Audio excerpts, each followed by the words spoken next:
Hi everyone, this is Jim and welcome back to my YouTube channel. At yun nga ang post ni Kenzie kahapon na parang nilalamig si David na naka-jack na sobra kapal, napaka-cute. Yun pala, birthday pala ni Miss Jessica Soho at sinelebrate niya sa Sobra Cafe. Happy birthday Miss Jessica. Let's watch this. Happy birthday to you. Happy birthday to you.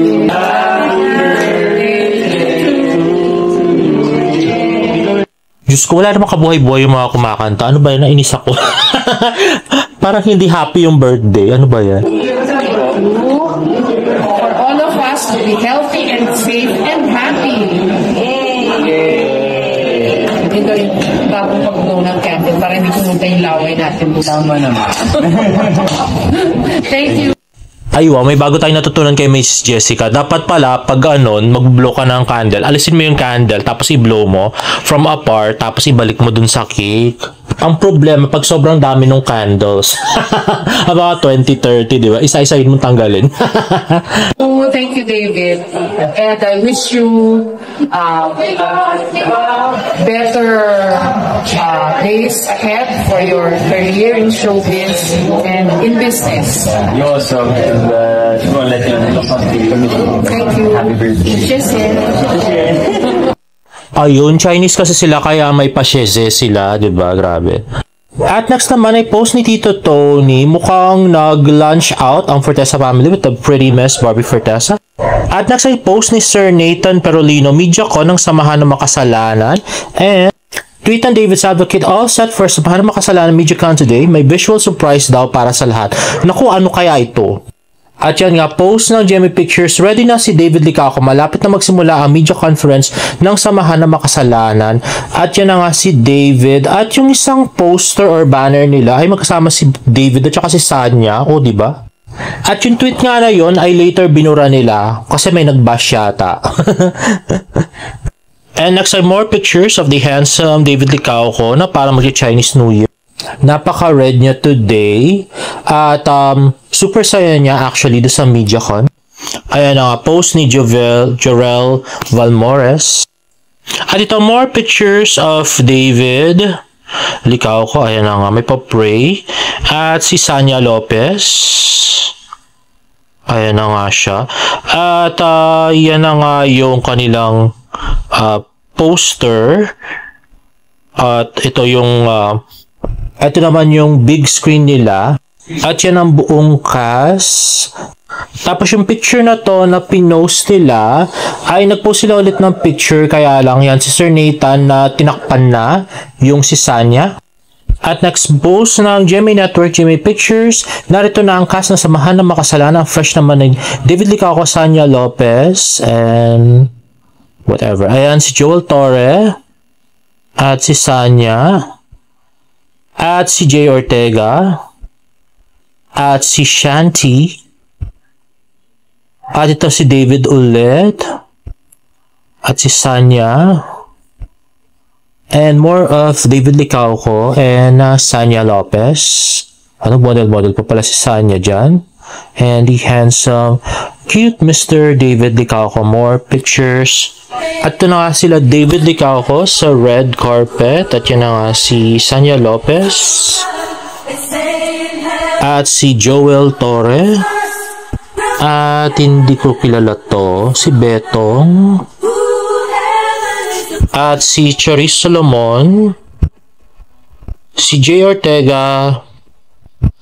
At si Shanti Vidal.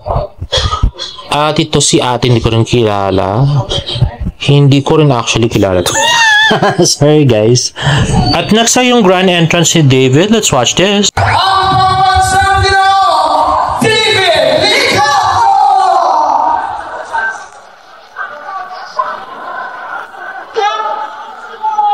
Yes, Reverend.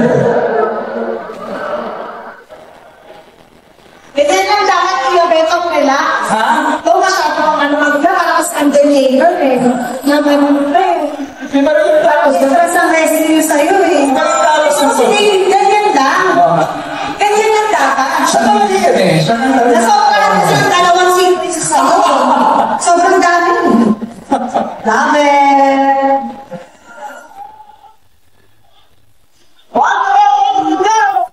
Ayun na nga, napaka-cute na si David Licauco.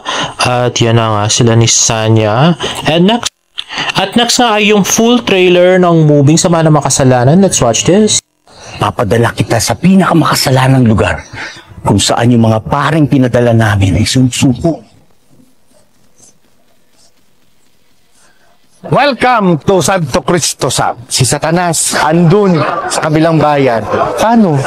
Masyado siyang maraming kakompetensya dito. Lahat ng service meron kami. Ito, pampatikas ng nota. Welcome to the Pong Play! Hindi natutulog ang mga chismosa. Nakatutok kami. 24 oras. Bili mo ito cellphone. Nakaw yan mga yan. Yung cellphone mo, sa akin galing yun, di ba? So from what it seems, yung Kalye Crisologo ay ginawa nilang kalye ng makasalanan. Historical place. Talaga. Uy, malakas sumaruro to. Ano, bili mo na. Sabo na! Lahat naman kayo mga bagabuntot. Kaya ng amo yung supot. Bakit hindi tayo gumawa ng church group? Ang samahan ng makasalanan. Ito lang pagkakataon na magabayan ko kayo na magbago. Bakit kailangan namin magbago? Sira na rin naman yung buhay namin eh. Paano kung walang matupad sa lahat ng mga pinangako mo? Kasalanan din ang magbigay ng maling pag-asa sa tao. Ano kaya ang pwedeng gawin sa mga bugaw? Pangugi na parang isaw. At isa kong sa lugaw. Ano-ano ba ang inyong mga talento? Pabilis sa mga kamay ko? Mambabae, pero madalas din ako mahuli. Pero eksperto ako sa pagpagdi. Anong palagay mo sa East at West Coast gang? Bakit hindi mo na lang sila bigyan ng isang matinding rap battle? Ano kaya ang magandang pwedeng gawin sa mga chismosa?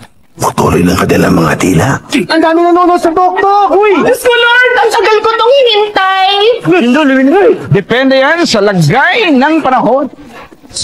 Napakabilis umilit nito, ha? And don't lie, God is watching. Basta't may pananampalataya, may pag-asa. Kapag may naniniwala, pwedeng magsimula.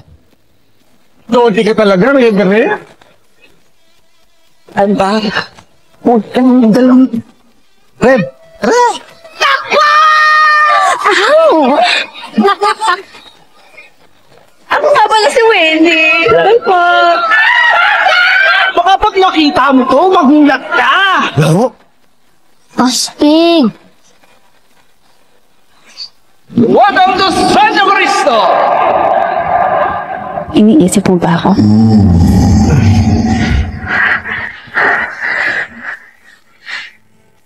Rev! Ang sama mo makatingin, ha? Bester! Yak. Sorry. Hindi rin final scene na yan. Ano ba yan? Si Sanya nakapatong kay David. Tapos naka two-piece. Ay, nako. So, ayun na nga, guys. So, bahala na kayo kung gusto nyo manood. Sabi nga ni David. Sabi niya sa Kuya Korea SM Clark, diba? Baka gusto nyo manood ng movie ko. Sabi niya ganun. Well, para maganda naman sana yung movie. Kaya lang, ewan ko, hindi ko talaga gusto si Sanya. Tapos na ipaglalandi na gano'n kay David. Parang ayoko talaga. At yun nga, nag-comment na naman si Sir Nathan. Ngayon yung sabihing love story at saka may pairap yung kanyang emoji. At next, si David Licauco nagyayaya sa mall show nila. Let's watch this. So, ito na ang chance nyo para mag-meet kaming lahat in person. Magkita-kita po tayo sa Saturday, March 29, 4 p.m. yan sa SM City, Caloocan. Kasama ko ang kasang samahan ng mga makasalanan, mapapanood ninyo. Sinehan ngayong April 19. Pero date muna tayo sa SM Caloocan. See you there. Ayun na nga guys, so buong cast na yung kasama. Dati kasi parang yung mga nasa picture lang. Ngayon sinabi nga ni David na buong cast na yung kasama sa March 29 sa SM City Caloocan. At next naman ay yung MediaCon, yung sagot ni David. Let's watch this. You were doing romance, you were doing action in the past, and then ito naman, something inspirational and feel good. So, gano'n yung important for you sa mga fans mo na ganitong klase naman yung mapanood nilang job or role. How important Yes. this is to the fans? Para sa'yo, gano'n ka-importante yung ganito naman yung mapapanood ng fans? What I was saying. Ayun na nga, naka-receive ng call si David sa kanyang smartwatch at tumatawag daw si Miss Joy. sa MediaCon? Okay, well, I think it's nice na iba naman side yung makita nila sa akin. For me naman as an actor, of course, we all want growth in everything that we do. So, for this film, it's new to me. Hopefully, the outcome is great. Yung comedy side, medyo nahihirapan talaga ako, to be honest. But then, sinasabi lang sa akin ni Direk na you just have to smile and just keep it light for them to see this other side of my acting career. So would you do more comedy projects and a future? If it's nice, if the story is nice, I'll do it. Thank you so much for guys. Ayun na nga, so tumawag daw si Miss Joy at yun na nga, baka siya yung tinext ni David. Naalala ko yung ex niya nun, si Kay. Kahit anong oras tumatawag, no? Grabe, tsaka nagdetect.